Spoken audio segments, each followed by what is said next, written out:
Hey, welcome to our first episode of the 207 Card Guys. I'm Pete, I'm Tim. and we're going to talk to you guys about our trip to the National we have coming up here at the end of July into the first part of August there. But first, why don't we tell you a little bit about ourselves and why we enjoy collecting cards. So, Tim, can you tell us a little bit about yourself and why you do what you do? Well, that's a good question. But I've been collecting so probably for the last 50 to 55 years. I started off just, buddies of mine had cards, and I'm like, I want to be cool too, because back then, and we're talking in the 1970s, collecting cards was a cool thing, at least by schoolboys. And so I got started then, and ended up, I was a foster kid. So when I moved from one spot to another, I'm like, yeah, maybe this isn't what everybody is going to think is cool anymore, and I got rid of them. And like a lot of people who've done cards over the years, you regret, having gotten rid of things. Yeah. And so I ended up moving to a new home, and my nearest neighbor, who lived a mile away, collected cards, and I'm like, what? I got rid of mine, and just started collecting again. And it was on and off, pack here, pack there type thing. Never really got serious until, probably, I'm going to say at least junior, senior in high school. And then it became more of a purchase of fun. Yep. And it was a hobby, obviously, so some of my buddies were into it, and so we started going from there. College kind of made it a little harder. Money wasn't as easy to come by, so therefore cards were kind of out. And I stupidly, trying to get back into cards, in the 84, 85 year, football, hockey, basketball, that type of thing was doing nothing in the market, but baseball was sky high. Of course, that was Don Mattingly, rookie year, and although he's a Yankee, yeah, I can forgive him for that. But the reality is, I sold thousands of dollars worth of football and basketball at today's prices for next to nothing just to get baseball. Yeah. And then I got hot and heavy into it, and then as someone who went into teaching, one of my ex-colleagues and I, but still great friend, Joey Marcoux, we ended up getting a baseball card club, and seeing the enthusiasm with kids, that really worked. And then I started getting into card shows, selling, buying, that type of thing. And it's been pretty much nonstop ever since. Yeah. Again, living off a teacher salary, with the idea with my wife of you buy when you sell. I wasn't buying a whole lot of, boxes for sure, but certainly high-end type things. I'll leave that to the guys that make all the money, because I'm still not one of those guys. Certainly now that I'm retired. Yeah. But I am still doing card shows, wheeling and dealing, and getting some good stuff for myself. I'm a person who initially didn't think that buying one, Kai was the way to go, but Cal Ripken, he and then it became Clayton Kershaw, and then I really started getting into the vintage stuff, because as a lefty there aren't many great left-handed pitchers, but certainly Sandy Koufax is one, and so I chose to collect him, all his originals. And with the exception of the Venezuelan stuff, I can tell you that at least from the Topps side of things, I have all his originals, all graded, and it's just been exciting since then. Yeah. Recently been working on the 1962 Salada T coins. I now have well over 300, and there's only supposed to be 265. So hopefully, I'll wheel and deal for some that I might not still have, but that's kind of where I am right now. Yeah. How about yourself? Well, I started collecting back in the 80s, and I can remember the first packs I remember getting were the 87 Topps set. And I just thought they looked so cool that the wood border around the cards, and everybody was going for the Mark McGuire rookie card. That's the big card you wanted. If you got a Canseco, that was a great card too. Barry Bonds, we didn't know what he was going to do then, so we really didn't care too much about him. But if you could get those guys right there, that was awesome. So I remember collecting a whole bunch of those, and then the local card store down in Augusta had some 86 tops and 85, and if you were a big spender, you could get an 83 tops pack and go for that Wade Boggs rookie. Not knowing much about players, and I really didn't know who Tony Gwynn was back then. But Wade Boggs wanted that one right there. So you kind of had to save up some money to get those packs. So I really started to enjoy the hobby at that time, and my favorite player was Pete Rose, still is of all time. So then I started to collect all the different Pete Rose cards that I could find, and had all of his cards from the 80s, from Don Russ, Fleer, Topps, all those cards, and then occasionally spend a little bit of money and get a 78 Topps or get a 74 Topps. And I remember my dad taking me to an auction one time, and they had a 70 Pete Rose on the auction block. And I was really enthusiastic about bidding for that card, so I think somebody may have bid me up a little bit, but I got it for, I think, $15 or $20, which was huge to a junior high age kid. But I had my 70 Topps Pete Rose. And for Christmas one year, one of my highlights was my aunt and uncle got me the 64 Topps Pete Rose. And it was awesome. It was in this beautiful plaque and all that, and it was great. That was the highlight of my collection for a long, long time. Love that card. Still have that card to this day. And then, kind of like what he said there, I kind of got out of cards for a while towards the maybe 9th grade, end of 8th grade, somewhere around there. Really wasn't collecting through high school, but still had all my cards. And then occasionally looked at them and enjoyed them, but again, really wasn't collecting. And then working with Tim here, he asked me probably 10, 12, 13 years ago, hey, I'm going to a card show, you want to come? And I was like, all right, sure, I used to collect cards, why not? And I got hooked again, just like that. I remember I bought a Robert Parrish autographed card, game used card out of 15. I thought, oh my god, this is great here. I think I only paid $20 for it, so I was absolutely jacked up over getting that card there. And yeah, it's this jerk's fault right here that now I'm Yep. collecting cards again and spending money on that. So in fact, just got this the other day right here, and I'm not a Lakers fan, but I have a real appreciation here for Magic Johnson and his rivalry with Larry Bird. So brought that over to show him a few minutes ago too. But love it now, and I can't wait for our trip out to the Nationals, which is why we're doing this show right here, is to kind of commemorate, keep a record of, keep a tally of our trip out to Chicago for the National, which is, like I said before, the end of this month through the first part of August. So what we're doing here is, our hope is to create a few episodes here, one now, which is, a month before the show starts, maybe in a couple weeks, revisit this, talk about different things we've learned about the show, maybe read some of the comments that some of you may have posted, kind of do a little update, and then create some more content when we get to the show. Maybe do a little bit of filming on the road. He'll be, if he's driving, I'll take my phone and we'll do a little thing there. Do some filming at the show, a recap maybe of what we saw that day and awesome things that we encountered and experienced and all that kind of stuff there. But it looks like our trip, according to Google Maps, is going to be an 18-hour drive.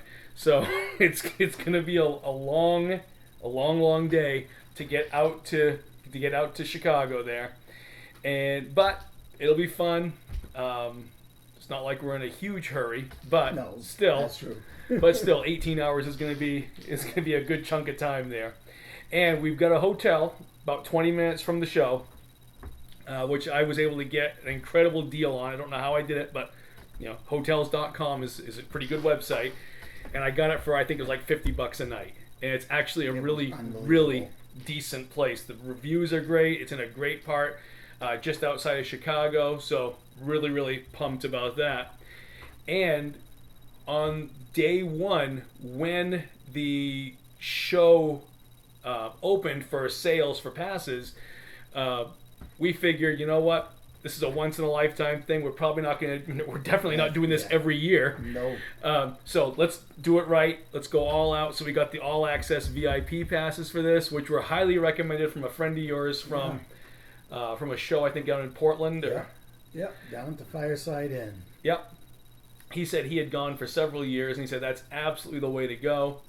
There's a lot less anxiety. It's a lot more relaxed. So, okay, if he says so, that's what we're gonna do. So speaking of all this right here, I guess, Tim, what do you expect at the show here? What do you expect to see? What do you expect to experience? When you're thinking about going to the National, what are those things that pop in your head that you're thinking about? Well, I did go to the National one time. So this is a twice in a lifetime this thing. Is a twice, okay. Except that this is a VIP pass versus that was a one day, and I was on a trip with my wife and her mother doing some genealogical work down in Kansas, and we kind of did a circuitous route, and I believe the show was in Chicago, and I said, what are the chances there's something going on that morning, because that afternoon and evening was the induction of Ray Guy into the Hall of Fame, Football Hall of Fame. And so my wife, who, again, if my house burned down tomorrow and all my cars burned with them, she'd probably be roasting marshmallows. She looked into it and said, did you know the National Card Show was there as well? And I'm like, what? So I ended up getting a ticket. I was only there from when it opened to the general public, because VIP get to go in earlier. Yeah. So I was probably there for about 3.5, 4 hours before I had to leave. And I literally, if I made it through a third of that place, it was, huge. I remember at the time thinking, this is the biggest thing I've ever seen. I mean, how do all these people get here? How do these dealers, get here? What do they pay? I mean, there were people who had, what I thought was not stationary shelving to, show their cards, to show their wear. And so I was, like I said, 3.5 hours, and this VIP thing, we're going to be there for 5 days. Yeah. I think it's 5 days. And I can't wait, because I'll get to take my time. And for someone as small, purchase power wise as I am, you got to be kind of looking at things and going, okay, do I really need that versus do I really want that? Yeah. Does somebody later have it for a cheaper price? And when you're going to shows like this, it's going to be. So one thing I didn't get a chance to do, obviously, because I didn't have the VIP passes, is autograph lines. Wasn't even in my vocabulary. Didn't even think about it. Now we have the opportunity of getting some based on the pass. When I look at some of these athletes that are signing autographs and I look at some of the prices, I'm like, wow, I'm blown away by it. So I'm kind of looking forward to seeing what some of those lines are. For people that I would not pay more than, say, $25 for an autograph, and they're asking $300, $400, $500. Yeah. I can't wait to see what those lines look like, and see for me, I will enjoy the show even if I buy nothing. Yeah. Because I just love looking at cards. Yeah. Yeah, I do think that's going to be a lot of fun. There is just walking in and just looking and seeing, oh my gosh, look how enormous this is. And there's the Topps booth, and then there's the Panini. There's all these different things there. I just can't wait for that experience. And those autographs, are going to be unbelievable. But like you said there, the prices are really, really high. And I get it that if you have that one person that you really, really want an autograph from, and to have that opportunity to spend 20 seconds with them, 30 seconds with them, whatever, I get why somebody might do that if it was that once in a lifetime thing. But those prices are really high. I was talking to a mutual friend of ours, TJ, and who's a huge Bills fan, and I showed him that Jim Kelly's going to be there, Marv Levy's going to be Marv Levy, who's 100 signing autographs, Thurman Thomas, Andre Reed, Bruce Smith. You know, basically the Bills that he looked up to back then are all going to be there. But to get an autograph of all of them would be somewhere around like $1,200 or maybe even higher than that. So it's pretty outrageous. I mean, Mike Tyson's going to be there this year, Evander Holyfield, Joe Montana, Johnny Bench. I mean, so the list of names is absolutely enormous, and I'm just looking forward to just seeing them. I mean, if I can just look over the crowd and go, hey, that's Johnny Bench over there, and hold up my camera and snap a picture of Johnny Bench, that's gonna be awesome to me. And we'll post videos of that too. Absolutely. When we get there. But for me, I think what's also gonna be fun is I like watching sports card videos on YouTube. So seeing Sports Card Investor being there, Sports Card what's his name? Sports Card Dealer Investor Collector Dealer Investor or something like that. But seeing those people there that I watch on YouTube, because it's the biggest card show in the world, they're going to be there. So the chance of running into them and shaking their hand saying, hey, I really enjoy your show, I think that's going to be a lot of fun too. And then, of course, seeing the cards, seeing the memorabilia, seeing the artifacts there as well. I went to the Major League Baseball All-Star game years and years ago, and it actually happened to be in Chicago, and there was a dealer there selling seats from torn down stadiums. So he literally had a seat from Ebbets Field there, and from Shibe Park, and it was Old Comiskey, and it was awesome. So I'm expecting to see some things like that as well. But also, because it's the biggest show in the world of this type, who are we gonna run into potentially there? I know Mark Wahlberg was there last year as a patron, he was buying cards there. So I thought that was kind of cool seeing him in a video like that. So that's going to be pretty spectacular as well. I was told, my brother's gone to the show the last couple of years, and I was told you just have to really just take your time through this thing, because even if you're there the entire day one, you won't even come close to seeing everything that you want and going through all the different dealer booths and all that. So, but I'm just really, really excited for that. And the other thing is getting cards graded, because that is something that I plan on having a couple cards graded, having an autograph authenticated that I have. I have a David Ortiz minor league bat that I think he autographed back when he was in the minors, so I want to bring that to have it authenticated. But bringing some of those cards from my own personal collection that I want to get graded, encapsulated, and preserved, I think is going to be a major thing I have to check off my list and make sure I don't forget doing that. And I'm going to do that day one, so to make sure that I get that stuff done. Are you going to have anything graded, you think, Tim? Yeah, well, in fact, let me just reach back here and get this little piece right here. Oh, that's right, yes. This is a 1962 Salata T Dick Williams, and I was able to get this for probably, I guess when you add and subtract the different monies that you spent on from one person, maybe $2. And this is the Dick Williams number 48, I believe it is. Yes, it is. The Dick Williams is on the right-hand side, and it's supposed to be on the left-hand side. And I know that in 2014, this was in a price guide, Sports Card Digest, for $1,800. And I did a little research, and the only one I have seen since then, so that was 2014, was this very one was sold, well, not this one, but was sold as a PSA 5 at an auction in 2016, so 2 years later, for $4,000. So I'm really interested to find out A, what this will grade at, and then B, what I might even be able to sell it for. I have no attachment to it other than I'm building the set, but this is one of those ones that you just don't find. So I'm really excited about getting that looked at.